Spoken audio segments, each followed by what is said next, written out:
Salam, hər vaxtınız xeyir olsun. Bu videoda insan niyə inanca ehtiyac duyur? Bu sualın cavabını axtaracağıq.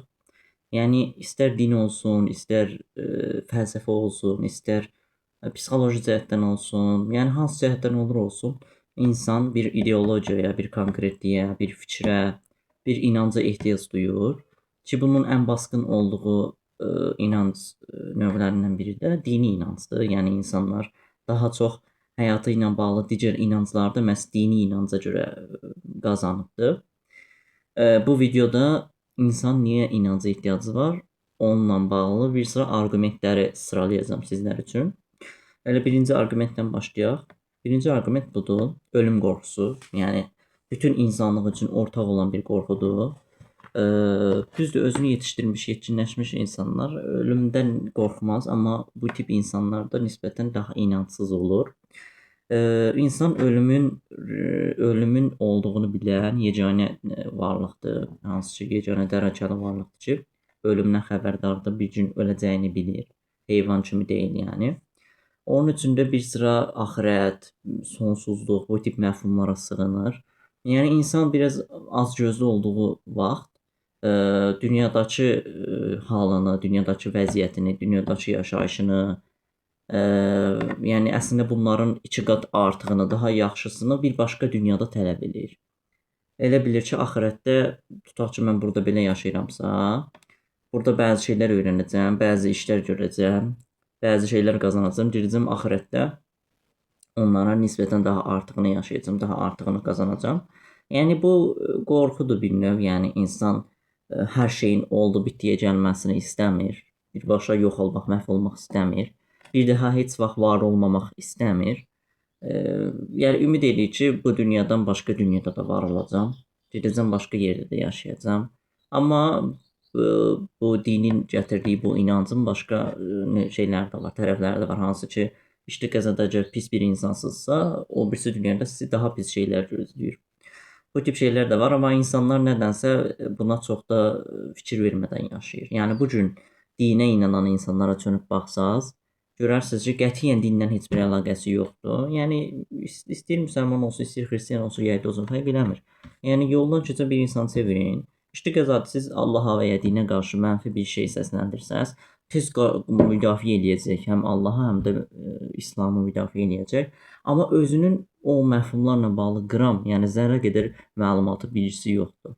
Oradan buradan yığdığı şeyləri, yəni uşaqlıqdan buna aşılanan şeyləri qəbul eləyib, özü qətiyyən bir göz gəzdirməyib, baxmayıb, öyrənməyib, amma buna rəğmən yenə də müdafiə eləyəcək.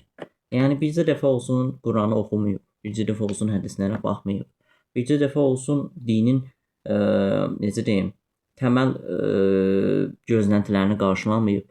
Heç vaxt yəni o dinə uyğun yaşamayıb, amma müdafiə edir və özünü tutaq ki, müsəlman olaraq təqdim eləyir. İşte qəzada İslama qarşı mənfi rəy səsləndirsəz, tez müdafiə edir. Halbuki yəni inancsız insanlar, günümüzdəki inancsız insanlar dinləri, yəni dindar insanlardan daha yaxşı bilir. Yəni bunu bilmək mümkündür. Yəni mənim özümdə tutaq ki, hər hansı bir inanca sahib olmasam da, inanca sahib olan insanlardan daha yaxşı bilirəm Quranı. Bəlkə də bunun üçün əslində inancsızlığa yönəlmişəm. Yəni insanlar inanca, dinlərə, miflərə çönüb baxmadığı müddət onlara aşılanan şeyləri qəbul edirlər. Elə bilirlər ki, həqiqət budur, reallıq budur. Amma insan bir özü nəzər yetirəndə heç olmasa sorğulaya bilir, axı bu niyə belədir, bu niyə elədir? Onun üçün mən deyərdim ki, günümüzdə hər hansı bir inanca sahib olan insanlar özlərini Allah'dırlar, yəni %90%. Özləri qətiyyən din kitablarına baxmayıblar, mifologiyalara baxmayıblar, hədislərə baxmayıblar, dinin təməl gözləntilərini qarşılamayıblar, amma nədənsə inanırlar, müdafiə edirlər. Halbuki mən inancsız olsam, yəni mən dindar olsam, hansı bir dini inancım olsa və ona uyğun yaşamasam, mən axirət inancından qorxaram. Yəni elə insanlar tanıyıram ki, dini inancı var, deyir ki, tutaq ki, mən müsəlmanam. Amma qətiyyən dindən əlaqəsi yoxdur, çox səhv insandır. Yenə də deyir ki, mən axirətə inanıram da, o tərəfə gedəcək, o tərəf var. Yəni mən dini inancım olub dinsiz kimi yaşayıramsa, mən axirətdən qorxmalıyam. Çünki bu halda məni çox pis şeylər gözləyir qarşı tərəfdə. Ki, din kitabında yazan şeylərdən biri də budur. Qiyamət günündə mən hesaba çəkiləcəm və mənim nə bilim Sırat körpüsü var, oradan keçəcəm. Sonra məni pis şeylər gözləyir, cəhənnəm gözləyir, alov gözləyir və s. Zəbanilər gözləyir. Yəni bu tip inanclar var. Yəni mən dindar olub dinsiz kimi yaşayacağamsa, axirətdən avtomatik qorxmalıyam. Amma nədənsə dindar olub dinsiz kimi yaşayan insanlar axirətə elə güclü inanırlar ki, elə bil ki, onları o tərəfdə yaxşı bir şey gözləyir. Yəni öz inancları ilə özlərini dəfələrlə aldadırlar. Mən bunu deməyə çalışıram. Ya mən həqiqətən inancsız olaram, yəni bir axirət inancım olmaz. Həqiqətən bir dinsiz kimi yaşayaram ya da həqiqətən bir inancım varsa, dindar kimi yaşayıb dinin gözləntilərinə qarşılıq, yəni cavab verəcək şəkildə yaşayıram ki, axı mən axirətə inanıram. Mən sabahımı qarantiləməliyəm. Bu məntiqdə yaşamalıyam, amma insanlar elə deyil, özlərini aldadırlar.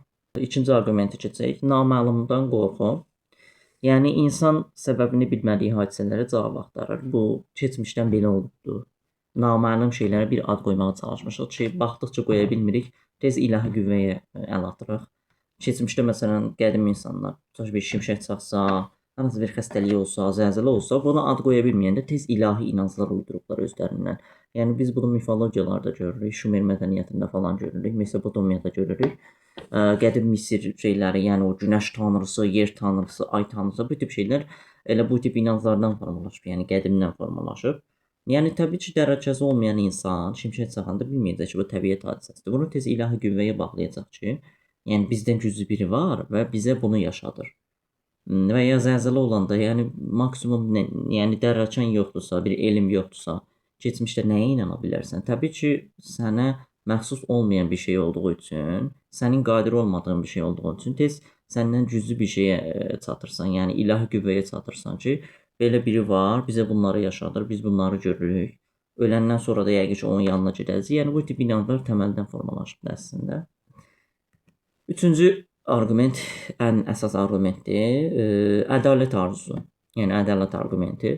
Yəni pis insanlar, zərər verən insanlar, cinayətkarlar, onlar bu dünyada cəzalandırılmadıqda və ya zəif cəzalandırıldıqda insanlar bir ümid formalaşdırıb buraxırlar, yəni atırlar ki, o biri dünyada hesablaşacağıq, o biri dünyada görəsən nə olacaq falan. Bu tip inanclara sığınırlar. Yəni bu da insanı mənəvi cəhətdən rahatladır. Yəni biz pis insanlara əlimiz çatmadığı müddət, onları cəzalandıra bilmədiyimiz müddət İstər-istəməz artıq o birisi dünyaya əl atırıq ki, yəni o birisi dünyada Allah hər şeyi görübdür, səni o birisi dünyada cəzalandıracaq. Hər kəs orada bərabər olacaq, möhtəşəm bir tərəzi qurulacaq. Yaxşı insan yaxşılığına, pis insan pisliyinin qarşılığını alacaq. Yəni bu da inancın təməlini formalaşdıran şeylərdən biridir, ədalət arqumenti. Dördüncü arqument məna axtarışı. Yəni istər fəlsəfənin ən təməl suallarıdır da, mən niyə burdayam, nə edirəm, hara gedəcəm? Bu üç sual fəlsəfənin ən təməl suallarından biridir. İnsan istər-istəməz cavab axtarır. Yəni bilinməzlik çox ağır bir şeydir. İnsan konkretliyə dayanmaq istəyir. İnsan konkret varlıqdır. Elə dünyadakı olan müharibələrin, savaşların, qarşı durmaların, mübarizələrin, rəqabətlərin səbəbi də budur. Konkretlikdir. İnsan konkret olmaq istəyir, konkretliyə dayanmaq istəyir, konkret ideya ilə hərəkət eləyir. İki konkret ideya ilə hərəkət eləyən insan təbii ki, bir-birinə qarşı mübarizə aparacaq, bir-birinə qarşı rəqabət aparacaq. Yəni, amma mücərrəd olaraq tutaq ki, desək ki, mənim reallığım budur, sənin reallığın budur desək, bir-birimizə qarşı bir qarşıdurma formalaşmayacaq. Amma insanlar konkret bir ideyaya dayanıb onunla hərəkət eləyəndə, yəni bir bayraq tutanda ki, mən bunu deyirəmsə bu düzdür, o birisi də qalib deyəndə ki, mən bunu deyirəmsə o düzdür. Təbii ki, qarşıdurma yaranır, müharibə formalaşır, savaş formalaşır, rəqabət formalaşır.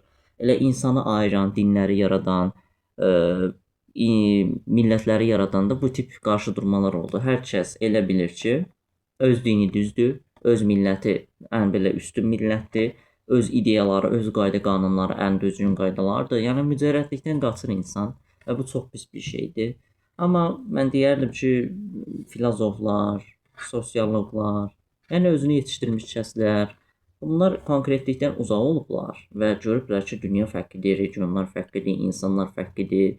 Yəni buna görə də konkret bir şeydən danışmaq mümkün deyil. Həqiqətən də mənim reallığım mənə məxsusdur. Sizin reallığınız sizə məxsusdur. Yəni konkret bir əxlaq anlayışı, konkret bir ədalət anlayışı, konkret başqa məfhumlar ola bilməz. Bunlar mücərrəd şeylərdir.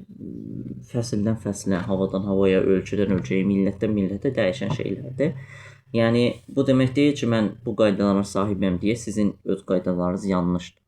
Elə bir şey yoxdur, amma insanlar nəsə konkret ideyalara dayanmağa maraqlıdır. Yəni təəssüf ki, insanlıq özünü yetişdirmədiyi üçün konkret şeylərə dayanır. Bu konkret şeylər də elə insanlığın sonuna gətirəcək bir gün.